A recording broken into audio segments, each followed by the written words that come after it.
Vous ne devez jamais perdre espoir. Je sais ce que cela veut dire. Je connais cette douleur comme vous la connaissez. J'ai regardé mes difficultés de face, je les ai endurées. J'en ai parlé aux personnes que j'aime et qui sont fiables. Et si vous n'en avez pas, eh bien, confiez-vous à Dieu, c'est tout simple. La pire des choses que vous pouvez faire, c'est de vous confier à de mauvaises personnes. La pire des choses que vous pouvez faire, c'est de paniquer.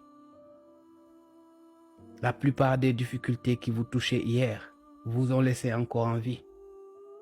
Ce qui veut dire que ces difficultés ne sont pas plus fortes que vous. Ne regardez pas ce que les autres vivent, n'enviez pas ce que les autres font. Acceptez ces difficultés qui sont les vôtres, mais restez stoïque. Ne paniquez pas. Réfléchissez, trouvez des solutions, mais ne paniquez pas.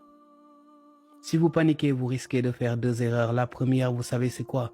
Vous risquez de perdre toute capacité de réfléchir de manière lucide. Mais la deuxième erreur est encore pire. Vous risquez de demander de l'aide à la mauvaise personne.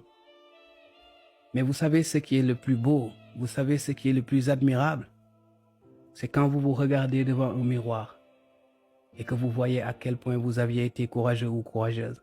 C'est quand vous montez le sommet de ces difficultés, que vous arrivez tout au sommet et que vous vous dites, j'ai enduré d'une belle patience. Je n'ai pas paniqué et je ne me suis pas confié aux mauvaises personnes.